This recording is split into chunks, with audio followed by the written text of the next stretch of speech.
கோவை என் ஊர். கொங்கு மண்டலத்தில் வாக்கு சேகரித்த ஸ்டாலின், செந்தில் பாலாஜி வெற்றி குறித்து உறுதி.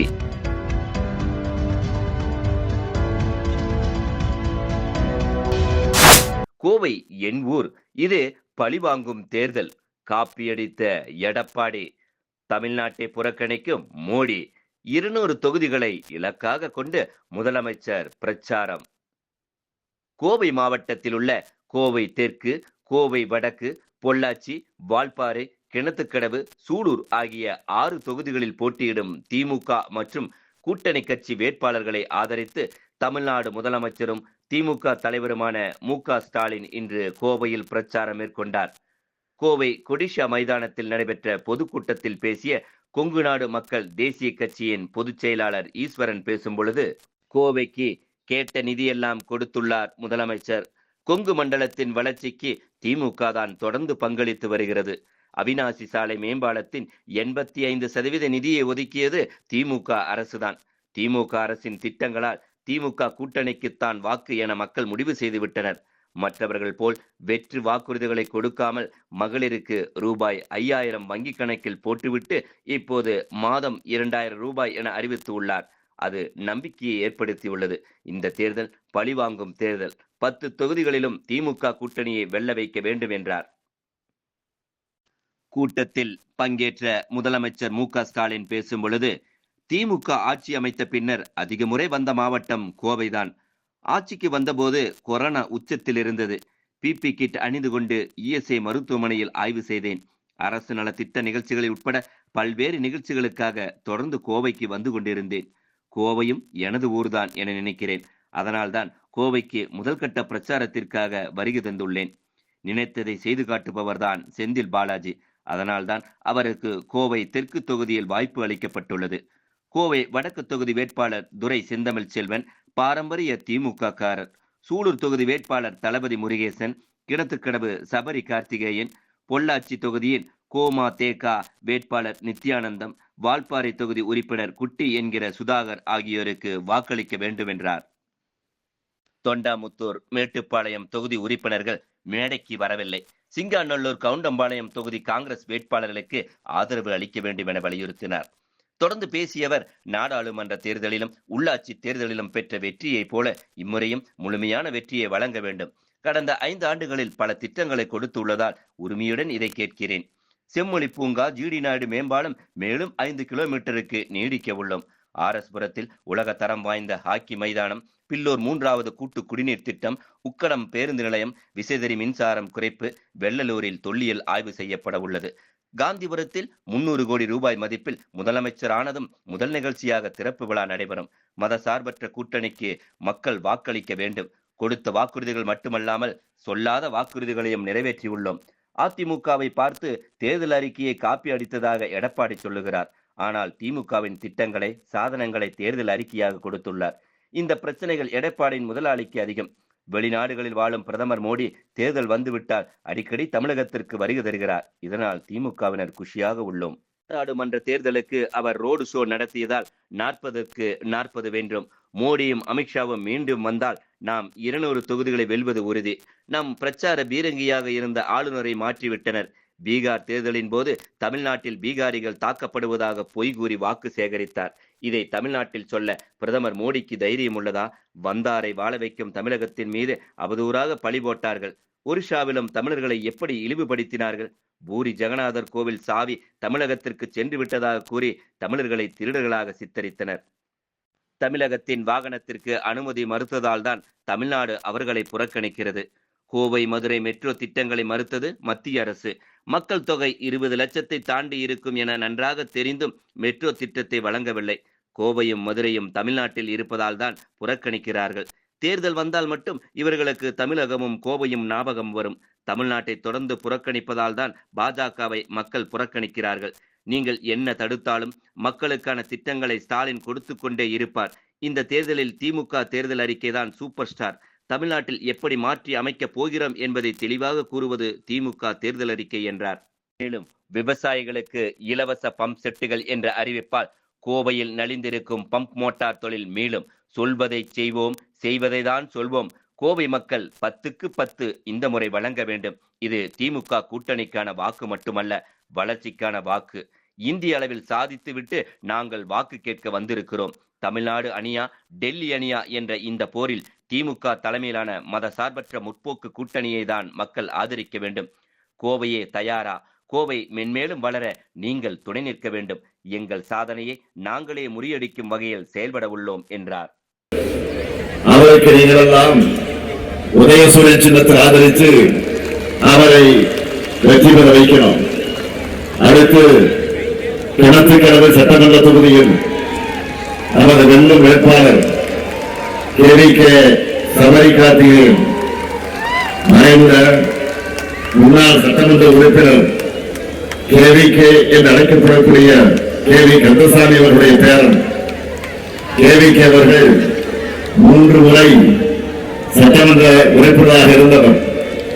அவரது பேரனான சபரி கார்த்திகேயன் அவர்கள் 1998 முதல் கழக உறுப்பினராகவும் பெரியநகமும் பேரூராட்சி தலைவராகவும் பணியாற்றி இப்போ கோவை தெற்கு மாவட்ட இளைஞர் அமைப்பாளராக இருக்கிறார். அவருக்கு உதயசூரியன் சின்னத்தில் ஆதரித்து நீங்க அவரை வெற்றி பெற வைக்கணும். பொள்ளாச்சி சட்டமன்ற தொகுதியில கல்யாண சுந்தரம் அவர்கள், இவர் கோவையின் காவல் தெய்வமாக போற்றப்படும் அருள்மிகு ஓனியம்மன் திருக்கோவிலின் அலங்காவல் குழு உறுப்பினராக இருந்தவர். இவரது கணவர் SMT கல்யாண சுந்தரம் திமுக கூட்டணிக்கு மிகப்பெரிய வெற்றிய கோவை மக்களான நீங்கள் தந்தீங்க. அது 2026 தேர்தலையும் முழு வெற்றியாக தொடரணும். இதை அன்போடு மட்டுமல்ல, முழு உரிமையோடு கேட்கிறார். ஏன் தெரியுமா? திராவிட மாடல் ஆட்சியில கடந்த 5 ஆண்டு காலத்துல அந்த அளவுக்கு இந்த மேற்கு மண்டலத்திற்கு, குறிப்பாக கோவைக்கு பல்வேறு சாதனை திட்டங்களை நாங்க செஞ்சிருக்கிறோம். உண்டா இல்லையா? அந்த உண்மையில தான் உங்ககிட்ட முழு வெற்றியை கொடுங்கன்னு கேட்கிறேன். எல்லாத்தையும் சொல்ல நான் விரும்பல, நேரம் இல்லை. அதனால சில பெரிய திட்டங்களை மட்டும் ஹைலைட்டா சொல்ல விரும்புகிறேன். கோவையில் தினமும் ஆயிரக்கணக்கில் மக்கள் கூடி மகிழக்கூடிய செம்மொழி பூங்கா, அடுத்து தமிழ்நாட்டிலேயே நீளமான ஜிடி நாயுடு மேம்பாலம். இந்த பாலத்தை சின்னியம்பாளையம் முதல் நீலாம்பூர் வரை இன்னும் 50 கிலோமீட்டருக்கு நாம் நீட்டிக்க போறோம். எப்போ? ஆட்சிக்கு வந்ததுக்கு பின்னால. ஆரஸ்புரம் மாநகராட்சி மேல்நிலைப் பள்ளியில உலக தரத்தில் ஆட்சி மைதானம். இதேபோல ஆத்துப்பாலம் முதல் உக்கடம் சந்திப்பு உப்புரக்கால வீதி வர உயர்மட்ட மேம்பாலம். இருபூர் பீளமேடு ரயில் நிலையங்களுக்கிடையே சாலை மேம்பாலம். பின்னூர் 3ஆம் குடிநீர் திட்ட பணிகள். கோவை இளாங்குறிச்சியில எல்காட் தகவல் தொழில்நுட்ப மையம் நவீனமயமாக்கப்பட்டு தகடு உழைக்கக்கூடிய உக்கடம் பேருந்து நிலையம். விசைத்தறி மற்ற சிறு தொழில்களுக்கு மின் கட்டணம் குறைக்கப்பட்டிருக்கு. விசைத்தறிக்கு 1000 யூனிட் இலவச மின்சாரம் வழங்கப்படுது. கோவை வெள்ளலூர் பகுதியில் தொல்லியல் ஆய்வுகள் நடக்க இருக்கு. கோவை குறிச்சி தொழிற்பேட்டையில தங்க நகை பூங்கா அமைக்க அடிக்கல் நாட்டப்பட்டிருக்கு. இது எல்லாத்துக்கும் மேல கோவை காந்திபுரத்தில் 300 கோடி ரூபாயில பெரியார் அறிவுலகம் கட்டுமான பணிகள் முடிந்து தேர்தல் ரிசல்ட் வந்ததற்கு பிறகு உங்களால் நான் முதலமைச்சராக பொறுப்பேற்று விரைவில் முதல் நிகழ்ச்சியாக அந்த நிகழ்ச்சி தான் என்பதை நான் பெருமையோடு தெரிவிக்க விரும்புகிறேன். கோவையில் திராவிட மாடலின் இந்த சாதனை சரித்திரம் தொடர திராவிட முன்னேற்ற கழக தலைமையிலான மதச்சார்பற்ற கூட்டணிக்கு உங்க வாக்குகளை நீங்கள் வழங்க வேண்டும். 2021 தேர்தலின் போது கொடுத்த வாக்குறுதிகள் மட்டுமல்ல, கொடுக்காத பல்வேறு திட்டங்களையும் நிறைவேற்றி காட்டிட்டு உங்க முன்னாடி இன்றைக்கு நான் கம்பீரமாக நின்று கொண்டிருக்கிறேன். திரு பழனிசாமி அவர்களின் ஆட்சியில செஞ்ச சாதனைகளை இதுபோல் நான் சொன்னது போல பட்டியலிட்டு சொல்ல முடியுமா? 10 ஆண்டுகள் ஆட்சியில மக்களுக்கு கொடுத்த வாக்குறுதிகளை நிறைவேற்றினாங்களா? அதுவும் இல்லை. 2016 தேர்தல் அறிக்கையில் சொன்னது எதையும் அவர் செய்யல. இந்த லட்சணத்தில் அதிமுகவை பார்த்து நாம தேர்தல் அறிக்கையை காப்பீடிச்சிட்டோம்னு வாய் கூசாம சொல்லுகிறார் திரு பழனிசாமி அவர்கள். திமுக செயல்படுத்தி வர கலைஞர் மகளிர் உரிமை திட்டம், கட்டணமில்லா விடியல் பயணம்னு பழனிசாமி தான் நம்ம திட்டங்களை ஒண்ணு விடாம காப்பீடிச்சு அறிக்கையாக வெளியிட்டிருக்கிறார். 10 ஆண்டு ஆட்சியில் இருந்தோம். அதிமுக ஆட்சி சாதனைகள் திட்டங்கள்னு பட்டியல் போட அவர்கிட்ட எதுவும் இல்லை. இந்த கஷ்டம் பழனிசாமியை விட அவருடைய ஓனருக்கார முதலாளி பிரதமர் மோடி அவர்களுக்கு இன்னும் அதிகம் இந்த பிரச்சனையில. அவராலையும் தமிழ்நாட்டுக்கு செஞ்ச சிறப்பு திட்டம்னு எதையும் சொல்ல முடியாது. பெரும்பாலும் வெளிநாடுகளே வாழ்கிற நம்ம பிரதமர் மோடி அவர்கள் தேர்தல் வந்துட்டா போதும், தேர்தல் சீசன் காரணத்தால இப்போ அடிக்கடி தமிழ்நாடு வராது. இப்போ கூட 4ஆம் தேதி சென்னையில ரோடு ஷோ பண்ண வராராம், செய்தி வந்துச்சு. இதனால யாரு மகிழ்ச்சி அடைகிறாங்களோ இல்லையோ, நாங்க மகிழ்ச்சி அடைகிறோம். திமுக காரங்களுக்கு இப்ப செம்ம குஷி. ஏன்னு கேட்கிறீங்களா? போன முறை 2024 தேர்தலப்போ இப்படித்தான் சென்னையில் அவர் ரோடு ஷோ பண்ணார். நாம 40க்கு 40 முழு வெற்றி பெற்றோம். இப்போ அழிச்சு சொல்றேன், அவர் வந்தா நம்மளோட 200 தொகுதி இலக்கு அடைகிறது உறுதியாகிடும். மோடி அவர்களும் அமித்ஷா அவர்களும் எத்தனை முறை இங்க வராங்களோ நம்முடைய வெற்றியுடைய மார்ஜினும் கூடிக்கிட்டே போகும். நம்முடைய பிரச்சார வீரர்களாக இருந்தார் ஒருத்தர், மறந்திருப்பீங்க, ஆளுநர் ராஜேந்திர ரவி. அவர் திடீர்னு அனுப்பிச்சு விட்டாங்க வெளியில. உங்களால் வந்து நமக்கு ஹெல்ப் பண்ணுவாங்கன்னு நினைச்சிட்டு இருந்தோம். அதுவரை இப்ப மகிழ்ச்சி. நான் கேட்கிறேன், பாஜகவை தமிழ்நாட்டுக்கு ஏன் இந்த அளவுக்கு எதிர்த்துக் கொண்டிருக்கிறது சொன்னா, ஏன்னா தமிழரை தமிழ்நாட்டை பாஜக வஞ்சிக்கிறது. இன்னும் வெளிப்படையா சொன்னா அவமானப்படுத்துது. தமிழ்நாட்டுக்கு வந்தா தமிழ் பாசத்துல நம்மையே இங்கக்கூடிய அளவுக்கு நடிக்கிறாங்க இல்லையா? இதுவே பீகார் மாநிலத்தில் தேர்தல் வந்தப்போ பிரதமர் மோடி என்ன பேசினார்? தமிழ்நாட்டில் பீகார் மக்களை தொடர்ந்து துன்பப்படுத்துறாங்க என்று ஒரு பொய்யை பேசினார்.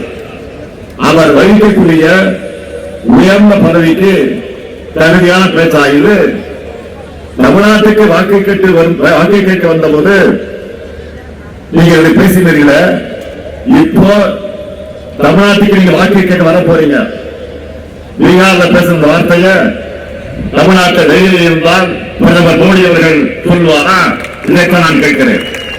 தமிழ்நாட்டில் பல்வேறு இனம், மொழி, மாநிலங்களை சார்ந்த மக்கள் அமைதியாக வாழ்ந்து கொண்டிருக்கிறார்கள், நிம்மதியாக இருக்கிறாங்க. இப்படி வந்தாரை வாழ வைக்கக்கூடிய நம்மை பார்த்து அபாண்டமா வழிபட்டவர் தான் பிரதமர் மோடி அவர்கள். ஒன்றியத்தில் ஒரு கல்வி அமைச்சர் இருக்கிறார். யாரு?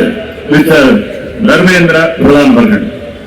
அவர் இதைவிட மோசமாக பேசினார். நாடாளுமன்றத்திலே பேசினார். தமிழர்கள் நாகரிகமற்றவர்கள் பேசினார். நாம எதிர்த்து பொருள்படுத்த பிறகுதான் பணிந்து மன்னிப்பு கேட்டார். ஒடிசா மாநிலத்திலையும் தமிழர்கள் எப்படியெல்லாம் அசிங்கப்படுத்தினாங்க, மறைக்க முடியுமா? நம்மை கேவலப்படுத்தி விளம்பரங்கள் எல்லாம் எடுத்து வெளியிட்டாங்க. அதை விட கொடுமை என்ன தெரியுமா? பூரி ஜெகநாதர் கோயில் இருக்க வேண்டிய கருவூலச்சாவிய தமிழ்நாட்டுக்கு போயிடுச்சு அப்படின்னு சொல்லி தமிழர்களை திருநர்களாக சித்தரித்து பேசினார். குடியரசு தின அணிவகுப்புல மருது சகோதரர்கள் வேலுநாச்சியார், வ.உ.சி., பாரதியார் ஆகியோருடைய உருவங்கள் இடம்பெற்ற தமிழ்நாடு அரசினுடைய அலங்கார ஊர்திக்கு இடம் இல்லைன்னு மறுத்தாங்க. இதனாலதான் தமிழ்நாட்டில் உங்களுக்கு இடம் இல்லை என்று எங்கள் மக்கள் சொல்றாங்க. இன்னும் இருக்கு, கர்நாடகத்தை சார்ந்த ஒன்றிய அமைச்சர் சோபா அவர்கள் தமிழ்நாட்டிலிருந்து வந்து கர்நாடகாவில் வெளியுண்டு வைக்கிறாங்கன்னு பேசி பிரச்சனை ஆன பிறகு மன்னிப்பு கேட்டாலும் இல்லையா? இதெல்லாம் தான் பாஜகவுடைய உண்மையான குணம். தமிழ் மீது வெறுப்பு ஊறி போய் இருக்கக்கூடிய குணம் அவர்களுக்கு. கோவை மதுரைக்கான மெட்ரோ ரயில் திட்டங்களை கூட நிராகரித்திருக்கக்கூடிய அரசுதான் இன்றைக்கு இருக்கக்கூடிய ஒன்றிய பாஜக அரசு. 20 லட்சம் மக்கள் தொகை இல்லைன்னு சொல்லி இருக்காங்க. 2011ஆம் ஆண்டு மக்கள் தொகை கணக்கெடுப்பு வச்சு அப்படி சொல்றாங்க. இப்ப நடக்கிறது 2026. மக்கள் தொகை இப்ப வெகுவா கூடியிருக்கு. இன்னும் சொன்னா இந்த திட்டத்திற்கு பணம் ஒதுக்கி அதை நிறைவேற்றி முடிக்கும் போது 2035ஆம் ஆண்டு ஆகியிருக்கும். அப்போ கோவை மதுரை மக்கள் தொகை இவங்க சொல்ற 20 லட்சத்தை எல்லாம் தாண்டி இருக்கும். மெட்ரோ ரயில் திட்டம் கிடையாதுன்னு பாஜக மறுக்குது. ஆளே இல்லாத கடையில டீ ஆத்துற மாதிரி ஆக்ராவில மெட்ரோ விட்டு இருக்கு பாஜக. ஆக்ராவில மெட்ரோ விட்டு இருக்கு. ஆக்ரா மக்கள் தொகை எவ்வளவு? 16 லட்சம் தான். ஆனா அங்க மெட்ரோவுக்கு அனுமதிக்கிறாங்க. இதே போலதான் பாட்னா, கோவல் ஆகிய நகரங்களே அனுமதி தந்திருக்கிறாங்க. ஆனா கோவைக்கும் மதுரைக்கும் மறுக்க வேண்டிய அவசியம் என்ன? காரணம் என்ன? இந்த 2 நகரமும் தமிழ்நாட்டில் இருக்கிற காரணத்தால் தான். தமிழ்நாட்டை பார்த்தா பாஜகவுக்கு எப்படி தெரியுது? பாஜகவுக்கு வாக்களிக்காதது என்ன பாவ செய்யலாம்? கோவையை கைப்பற்ற வேண்டும் என்று பாஜக துடிக்குது. கோவை மக்களுக்கு இப்படி அணுகி இழைச்சிட்டு எந்த முகத்தோட நீங்க கோவைக்கு வரீங்க? தேர்தல் நேரத்தில் மட்டும் இவங்களுக்கு தமிழ்நாடு நினைவுக்கு வரும். ஒன்றிய பட்ஜெட் தயாரிக்கிற போது தமிழ்நாட்டை மொத்தமாக மறந்துடுவாங்க. இயற்கை பேரிடருக்கு நிவாரண நிதி தருகிற போது தமிழ்நாடு நினைவுக்கு வராது. இப்படியெல்லாம் நீங்க தமிழ்நாட்டை பழிவாங்குகிற காரணத்தால் தான் எங்க மக்களும் வாக்குச்சாவடிக்கு போகும்போது பாஜக நினைவுக்கு வராது. இனியும் வரக்கூடாது. நீங்க என்னதான் திட்டம் போட்டு எங்க வளர்ச்சியை தடுத்தாலும் என் மக்களுக்கான திட்டங்களை இந்த முத்துவேல் கருணாநிதி ஸ்டாலின் கொடுத்துக்கிட்டே இருப்பான். நம்ம திராவிட மாநில சாதனைகளை நாம வெற்றியாக படுத்திக்கிட்டே இருப்போம். இவற்றோட தொடர்ச்சியா அடுத்த 5 ஆண்டுகள்ல திராவிட மாடல் 2.2 ஆட்சியில என்னென்ன செய்ய போறோம்னு தேர்தல் அறிக்கை வெளியிட்டு இருக்கிறோம். இந்த தேர்தலுடைய அறிக்கை என்பது இந்த தேர்தல்ல இதுதான் சூப்பர் ஸ்டார் திமுக தேர்தல் அறிக்கை. அந்த அறிவிப்புகளை நீங்க எல்லாம் பாத்தீங்களா இல்லையா? 2030ஆம் ஆண்டுக்குள்ள தமிழ்நாட்டை மொத்தமா எப்படி மாற்றி அமைக்க போறோம் என்பதற்கான தெளிவான செயல் திட்ட அறிக்கையா திமுகவுடைய தேர்தல் அறிக்கை அமைஞ்சிருக்கு. நம்ம கவர் பண்ணாத செக்டாரே இல்ல. ஹைலைட்டா பெரும் வரவேற்பு பெற்றிருக்கக்கூடிய சில வாக்குறுதிகள் மட்டும் நான் சொல்ல விரும்புறேன். இந்தியாவுக்கே மாடலா இருக்கக்கூடிய மகளிர் உரிமை தொகை இனி மாதம் 1000 ரூபாய் அல்ல, மாதம் 2000 ரூபாய் எல்லோருக்கும். மகிழ்ச்சி தானே? மகிழ்ச்சியா இல்லையா? அதுக்கான டிரைவர் தான் கோடைக்கால சிறப்பு நிதி சேர்த்து அண்மையிலே கொடுத்த 5000 ரூபாய். அதே போல புதுமை பெண் தமிழ் புதன் திட்டத்தில் கல்லூரிக்கு போகக்கூடிய மாணவர்களுக்கு இப்போ மாதந்தோறும் 1000 ரூபாய் வழங்கிட்டு வரோம். இனி அது 1500 ரூபாயாக உயர்த்தி வழங்க போறோம். அதே போல ஆரம்ப திட்டத்தை 8ஆம் வகுப்பு வரை விரிவுபடுத்த போறோம். ஏற்கனவே 19 லட்சம் குழந்தைகள் சாப்பிடுறாங்க. ஆனா இப்பொழுது இன்னும் 17 லட்சம் மாணவர்களுக்கு சூடான சுவையான உணவு பள்ளிக்கூடத்தில் கிடைக்க போகுது. எல்லாவற்றுக்கும் மேலாக இல்லத்தரசிகள் ஒவ்வொருத்தரும் மகிழ்ச்சி அடைகிற மாதிரி ஒரு அல்டிமேட் அறிவிப்பை வெளியிட்டிருக்கிறோம். அது என்ன சொல்லுங்க?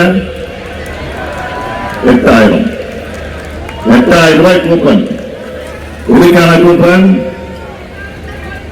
இல்லத்தரசிகளான நீங்க உங்களுக்கு தேவையான வீட்டிற்கு தேவையான உபயோக பொருள உங்க ஊர்ல உங்களுக்கு விருப்பமான கடையில உங்களுக்கு பிடிச்ச மாதிரி வாங்கிக் கொள்வதற்கான கூப்பன்.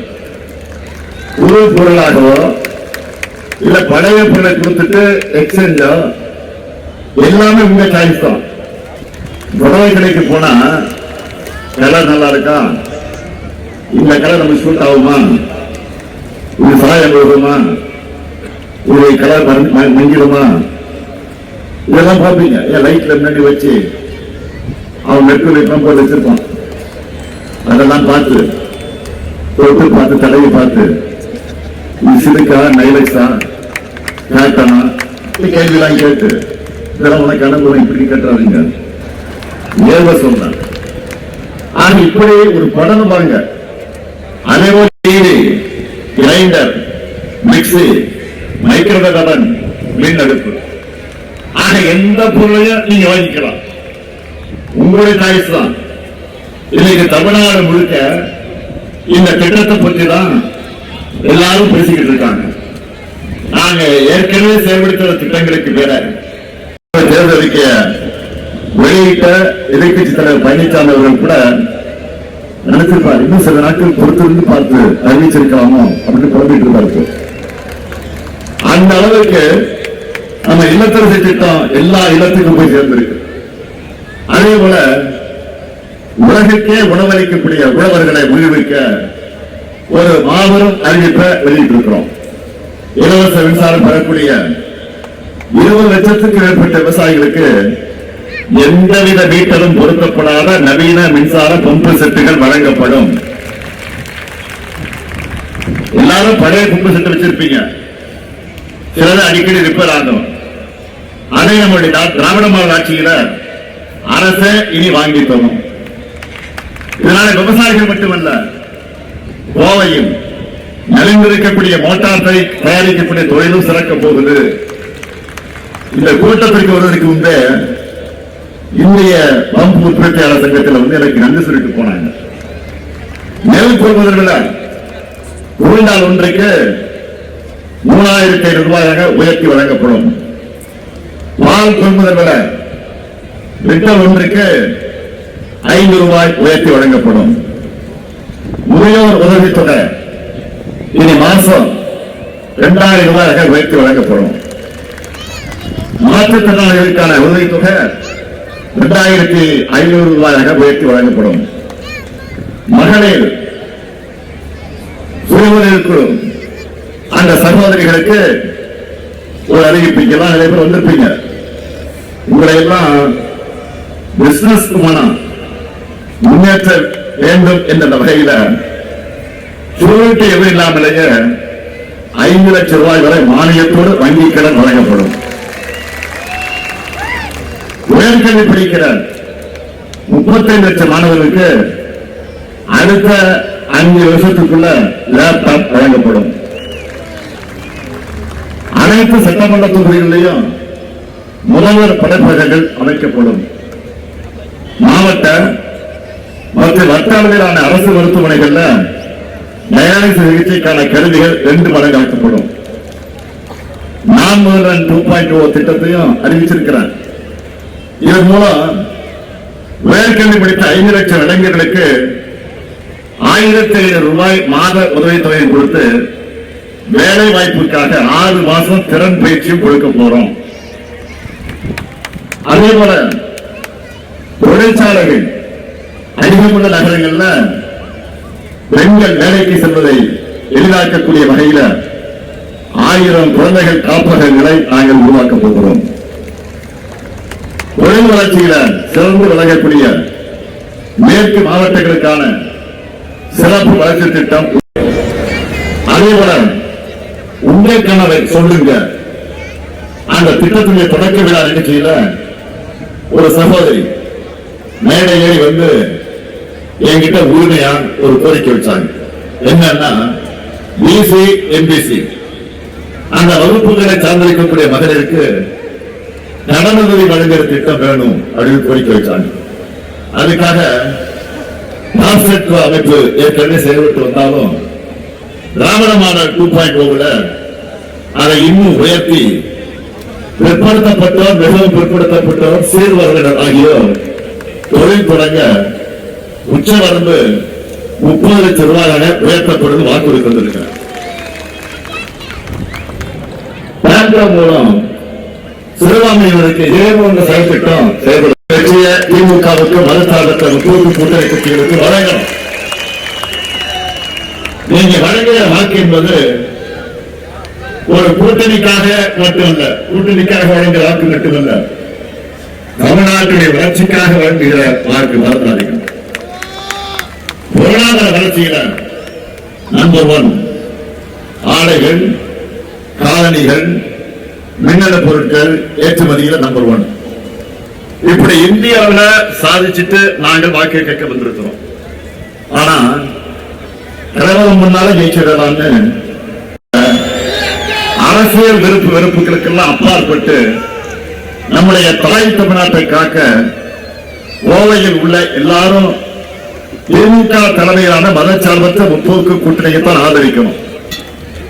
அதற்கு கோவை தெற்கு சட்டமன்ற தொகுதியிலே வெற்றி வேட்பாளர் சகோதரர் செந்தில் பாலாஜிக்கும், கோவை வடக்கு சட்டமன்ற தொகுதியில வெற்றி வேட்பாளர் செந்தமிழ் செல்வனுக்கும்,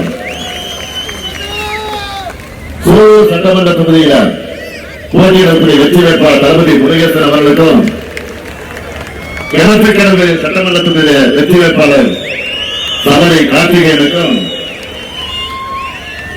உள்ளாட்சி சட்டமன்ற தொகுதியிலே கொங்குநாடு மக்கள் தேசிய கட்சியை சார்ந்த வெற்றி வேட்பாளர் நித்யானந்தம் அவர்களுக்கும், வான்பாறை சட்டமன்ற தொகுதியிலே வெற்றி வேட்பாளர் சுதாகருக்கும், பொன்னாமத்தூர் சட்டமன்ற தொகுதியிலே வெற்றி வேட்பாளர் என்ஆர் கார்த்திகேயனுக்கும், மேட்டுப்பாளையம் சட்டமன்ற தொகுதியிலே வெற்றி வேட்பாளர் கலிலா கல்யாண சுந்தரத்துக்கும் உதயசூரிய சின்னத்தில் வாக்களித்து ஒருவாரியான வாக்கு வித்தியாசத்தில் வெற்றி பெற வைக்கணும். அது மட்டும் இல்ல, சிங்கானூர் சட்டமன்ற தொகுதியிலும் கவுண்டபாளையம் சட்டமன்ற தொகுதியிலும் அறிவிக்க இருக்கக்கூடிய காங்கிரஸ் கட்சி சார்பில் போட்டியில் இருக்கக்கூடிய கை சின்னத்தில் வாக்களித்து ஒரு வாரியான வாக்கு வித்தியாசத்தில் வெற்றி பெற வைக்கணும். அன்புக்கும் பண்புக்கும்